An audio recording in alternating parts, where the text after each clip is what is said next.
ये कहानी एक ऐसे लड़के की है जिसका नाम नागा है। नागा गरीब और निचली जाति से है, लेकिन उसका दिल बहुत साफ और नेक है। उसे अपने ही गांव की एक अमीर घर की लड़की मीना से प्यार हो जाता है। मीना भी नागा से प्यार करने लगी है। जब नागा ने देखा कि उसके कुत्ते को किसी ने जहर दे दिया है तो उसे समझ आ जाता है कि यह काम उसकी भाभी का है। गुस्से में वह एक डंडा उठाकर अपनी भाभी को मार देता है। इससे दोनों भाइयों के बीच हाथापाई शुरू हो जाती है। पड़ोस के चाचा समझाते हुए दोनों को शांत कर देते हैं। नागा का भाई बहुत लालची किस्म का आदमी है। उसने नागा के हिस्से की जमीन भी हड़प ली है। कॉलेज में कुछ गुंडे नागा के दोस्त को परेशान कर रहे थे, यहाँ तक कि उसे चड्डी पर कर देते हैं। तभी वहाँ मीना आ जाती है और उन लोगों को रोकने की कोशिश करती है, लेकिन गुंडे उसके साथ भी बदतमीजी से बात करने लगते हैं। ये बात नागा को पता चलते ही वह सीधे कॉलेज आ जाता है और सबके सामने मंच पर उन सब की बुरी तरह से धुलाई करने लगता है। नागा को इस तरह देखकर मीना उसे और भी ज्यादा पसंद करने लगी है। अब दोनों का सांप सीढ़ी 99 तक पहुंच चुका था। बस अब अंतिम कार्य बाकी था, जो वो भी पूरा हो जाएगा। रात को नागा और गाँव वाले भजन करते हुए मीना के घर आते हैं। मीना जब दीपक में तेल डाल रही होती है तो वह नागा को चुपके से पीछे के आंगन में मिलने के लिए बुलाती है। जब नागा वहां जाता है तो मीना उसे एक धागा बांध देती है। बदले में नागा उसे किस कर देता है। तभी अचानक मीना की माँ उन दोनों को देख लेती है, लेकिन इन दोनों को इस बात का जरा भी अंदाजा नहीं होता। देखते ही देखते उसके पिता को भी यह बात पता चल जाती है। मीना कहती है, पापा वह बहुत ही अच्छा लड़का है, मैं जब भी शादी करूंगी तो उसी से करूंगी। ये बात सुनते ही उसके पिता आग बबूला हो जाते हैं और उसे मारने लगते हैं, लेकिन उसकी माँ बीच में आकर उसे बचा लेती है। गुस्से में मीना के पिता नागा को मारने के लिए चल पड़ते हैं। गुस्से से तमतमाए वह सीधे नागा के पास पहुंचते हैं। मीना के पिता नागा को थप्पड़ मारते हुए कहते हैं, 2 कौड़ी का आदमी खाने को नहीं है और तू मेरी बेटी से शादी करने का सपना देख रहा है, नीच कहीं का। इतना कहने के बाद वह नागा को पीटने लगते हैं। नागा शुरू में यह सब सहता है क्योंकि वह मीना से सच्चा प्यार करता है, लेकिन जब मीना के पिता उसे चप्पल से मारने लगते हैं तो नागा का गुस्सा फूट पड़ता है। नागा मीना के पिता को लात मार देता है। लात खाकर वह सीधे घर आते हैं। पत्नी पूछती है, क्या हुआ, यह हालत कैसे हुई? मीना के पिता कहते हैं, गांव वालों के सामने हमारी इज्जत का कबाड़ा कर दिया उस नागा ने। मीना की माँ और मामा उसे समझाने की कोशिश करते हैं। मामा मीना से कहते हैं, बेटी इसमें तेरी कोई गलती नहीं है, उस लड़के ने तुझ पर जादू कर दिया है, वह सही नहीं है, वचन दे कि अब तू उससे कभी नहीं मिलेगी। ये सुनकर मीना अपने पिता से कहती है, वह ऐसा करेगा मैंने सोचा भी नहीं था, लेकिन अब मैं वादा करती हूँ कि आज के बाद मैं उससे कभी नहीं मिलूंगी। नागा अब कुछ और ही योजना बना रहा है। मौका पाकर वह अपनी गर्लफ्रेंड मीना को किडनैप कर लेता है और उसे दूर किसी जंगल में ले जाता है। जब मीना के पिता घर आते हैं तो उन्हें टूटी हुई चूड़ियां और पैरों के निशान दिखते हैं। वह घबराकर इधर उधर मीना को ढूंढने लगे हैं, लेकिन मीना घर में कहीं नहीं मिलती। वह समझ जाते हैं कि यह नागा का काम हो सकता है। इसके बाद वह जल्दी जल्दी पुलिस स्टेशन जाकर शिकायत दर्ज कराते हैं। पुलिस मीना की तलाश में पूरे गांव में पूछताछ शुरू कर देती है। इंस्पेक्टर जब नागा की माँ से पूछता है तो वह कहती है, मेरा बेटा गुस्से वाला जरूर है सर, लेकिन वह ऐसा घटिया काम कभी नहीं कर सकता। उसी दौरान 2 लोग नागा और मीना के बारे में घटिया बातें कर रहे होते हैं। तब इंस्पेक्टर उनकी बातें सुन लेता है और गुस्से में दोनों की वहीं पिटाई कर देता है। अचानक एक दिन मीना अपने घर फोन करती है। फोन उठाते ही वो अपनी माँ से कहती है, माँ मैं 8 महीने की प्रेग्नेंट हूँ। ये सुनकर उसकी माँ के तो होश ही उड़ जाते हैं। इतने महीनों से गायब बेटी अचानक कॉल करती है और सीधे प्रेगनेंसी की बात। पूरा परिवार हैरान रह जाता है। मीना की बात सुनते ही उसके पिता और मामा तुरंत उसे लेने के लिए निकल पड़ते हैं। जब वो लोग मीना को उस हालत में देखते हैं तो उसके पिता की आंखों से आंसू झरने लगते हैं। वो उसे घर लेकर आते हैं। माँ बार बार पूछती है, बेटी ये सब कैसे हुआ, इतने दिनों से कहाँ थी तू? लेकिन मीना एकदम खामोश रहती है। तभी पुलिस वहाँ आ जाती है और मीना से पूछताछ शुरू करती है। मीना धीरे धीरे सब बताती है कि मेरे पिता से बदला लेने के लिए वह दरिंदा मुझे इस्तेमाल किया। नागा ने उसे किडनैप किया था। उसे डराकर धमकाकर दूर एक घने जंगल के बीच एक सुनसान घर में ले जाकर बंद कर दिया गया था। नागा ने वहाँ एक आदमी को निगरानी पर रखा था ताकि वो भाग न सके। सुबह जब मीना ने खाना नहीं खाया तो वो उसके लिए अंडा लेकर आया, लेकिन जब मीना ने वो भी खाने से मना कर दिया तो नागा आपा खो बैठा और उसे बेरहमी से पीटने लगा। उसकी आंखों में वहशीपन और नफरत साफ झलक रही थी। मीना मौका पाकर भागने की कोशिश करती है, लेकिन तभी नागा उसे देख लेता है। वो उसे घसीट कर वापस कमरे में लाता है और मीना के मना करने के बावजूद जबरदस्ती उसके साथ शारीरिक संबंध बनाता है, जैसे वो कोई इंसान नहीं उसकी जागीर हो। मीना रोती है, गुस्से में तड़पती है, लेकिन नागा पर कोई असर नहीं होता। रात को वो उसके लिए खाना लाता है, लेकिन मीना गुस्से में कुछ भी खाने से मना कर देती है। नागा जबरदस्ती उसके मुंह में निवाला ठूंसने की कोशिश करता है, लेकिन मीना जिद पर अड़ी रहती है। गुस्से में नागा वहाँ से चला जाता है। अब मीना की जिंदगी जैसे नरक बन चुकी थी। नागा रोज जब चाहे तब उसके साथ क्रिकेट मैच खेलता, जुल्म करता, चाह कर भी अब वह भाग नहीं सकती और मीना को कैद कर रखा गया था, जैसे वो कोई इंसान नहीं बस एक जानवर हो। मीना का दिल टूट चुका था, चेहरा हमेशा उदास रहने लगा था। अब वह उसी हालत में रहना सीख चुकी थी। एक दिन उसने हिम्मत करके नागा से कहा, मुझे मेरे माँ बाप से मिलना है, प्लीज घर ले चलो। लेकिन नागा बोला, तेरा बाप तो अब जल्दी मेरे हाथों मरेगा, तब जाकर मिल लेना। इस दरिंदे की नजर अब किसी और औरत पर पड़ चुकी थी। इसी बीच मीना को चक्कर आने लगे और वह उल्टियां करने लगी, क्योंकि अब वह प्रेग्नेंट हो चुकी थी। नागा ने अपनी हवस से आखिर मीना को प्रेग्नेंट करके ही मना।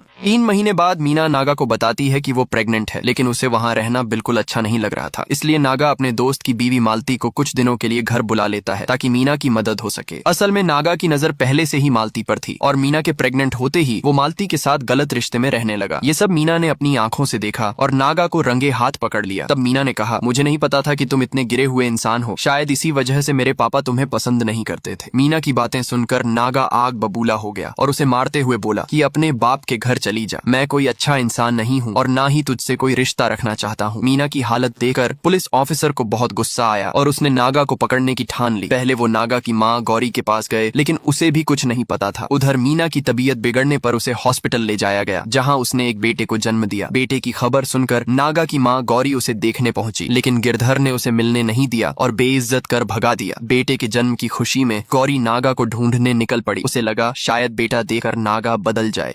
गांव में फिर से मछली पकड़ने की प्रतियोगिता शुरू होने वाली थी और जैसे ही वो दिन आया पूरा गांव वहां जुट गया। तभी पुलिस ऑफिसर गौरी को बुलाकर नागा की कमरधनी दिखाते हैं और पूछते हैं, क्या ये नागा की है? तभी उसकी माँ कहती है, हाँ सर, देखिए इस पर नागा का नाम लिखा हुआ है, उसका कुछ पता चला क्या? और फिर वो तड़पते हुए कहती है, अगर वो मिल जाएगा तो मैं उसे अपने हाथों से जान से मार डालूंगी। इसके बाद पुलिस मीना को उसके घर से उठाकर थाने लाती है और पूछताछ शुरू होती है। ऑफिसर कहता है, तुम अभी नई माँ बनी हो, इसलिए हम तुम्हें कस्टडी में नहीं ले सकते, लेकिन तुमने नागा के साथ ऐसा क्यों किया? और यही कहानी में बड़ा खुलासा होता है। जो कुछ अब तक हमने देखा था कि नागा मीना के साथ बुरा बर्ताव करता है, वो सब झूठा। असल में नागा और गिरधर की लड़ाई के बाद गिरधर ने मीना को उसके मामा के घर छोड़ दिया था, लेकिन नागा मीना से माफी मांगने वहीं पहुंच गया था। नागा कहता है, मैं जानता हूँ मैंने तेरे पापा के साथ बहुत बुरा किया, तू मुझसे नफरत करती है ना, अब से मैं तुझे अपनी शक्ल कभी नहीं दिखाऊंगा। इतना कहकर जब नागा जाने लगता है तो मीना उसे रोक लेती है और गले लगा लेती है और रोते हुए बताती है कि वो उससे बहुत प्यार करती है। मीना नागा से कहती है कि 2 दिन बाद मामा मामी शादी में जा रहे हैं, 3-4 दिन तक घर खाली रहेगा। वो मुझे भी ले जा रहे थे पर मैं मना कर दिया था। जैसे ही वो लोग निकलेंगे तो तुम घर आ जाना। नागा कहता है कि ये गलत है, मैं तेरे पापा से माफी मांग लूंगा और उनसे तेरे और मेरे लिए रिश्ते के लिए बात करूंगा। जब सब लोग चले गए तब नागा मीना के घर आता है। दोनों मिलकर अच्छा वक्त बिताते हैं, लेकिन अगले दिन नागा कहता है कि अब मैं चलता हूँ वरना लोग तुझे गलत समझेंगे, पर मीना उसे जाने नहीं देती। तभी मीना के पापा और मामा अचानक लौट आते हैं और नागा की गाड़ी देखकर समझ जाते हैं कि वो अंदर है। गिरधर जोर जोर से दरवाजा पीटने लगता है। मीना नागा से कहती है कि पीछे के दरवाजे से निकल जाओ वरना वो मार डालेंगे। नागा कहता है कि मैं तुमसे सच्चा प्यार करता हूँ, एक दिन तो सामना करना ही होगा, क्यों ना आज ही कर लो। वो दरवाजा खोलता है। गिरधर और मामा दोनों मिलकर उसे पीट पीट कर मार डालता है। मीना के मुंह से सच्चाई सुनकर पुलिस गिरधर को पकड़ती है और जमकर पिटाई करती है। गिरधर कबूल करता है कि जब उसे पता चला कि मीना प्रेग्नेंट है और उसने बच्चा गिराने से मना कर दिया, तभी उसने ये सारा प्लान बनाया था ताकि नागा को रास्ते से हटा सके। गिरधर मीना को उसके मामा के एक दोस्त के घर छोड़ देता है, यह कहकर कि मीना का पति उसे बहुत मारता पीटता है और जब तक वह सुधरेगा नहीं तब तक मीना उसके पास नहीं जाएगी। इसके बाद नागा की लाश को उसी तालाब में फेंक दिया जाता है जहां मछली पकड़ने की प्रतियोगिता होती है। कई दिनों तक इंतजार करने के बाद भी जब लाश ऊपर नहीं आती तो गिरधर को यकीन हो जाता है कि शायद मछलियों ने उसे खा लिया होगा। जब पुलिस दोबारा नागा के बारे में पता करने लगती है तो गाँव वाले मीना और नागा की लव स्टोरी पुलिस को बता देते हैं, जिससे डर कर गिरधर मीना को वापस अपने घर बुला लेता है ताकि पुलिस को यकीन दिला सके कि नागा ही जबरदस्ती करता और मीना के ऐसी हालत के कारण नागा ही जिम्मेदार है। प्रतियोगिता वाले दिन जब गांव वाले मछली पकड़ते हैं तो एक आदमी के नागा की हड्डियों का कंकाल मिलता है और उसकी कमर में बंधी कमरधनी देखकर पहचान होती है कि वह नागा ही है। पुलिस नागा की मां को सारा सच बता देती है और उन्हें आखिरी बार अपने बेटे की हड्डियों से मिलने ले जाती है। नागा की हालत देखकर उसकी मां फूट फूट कर रोने लगती है। तभी मीना अपने बेटे को गोद में लेकर आती है और नागा की मां को सौंप देती है और यहीं पर इस दर्द भरी कहानी का इमोशनल अंत हो जाता है।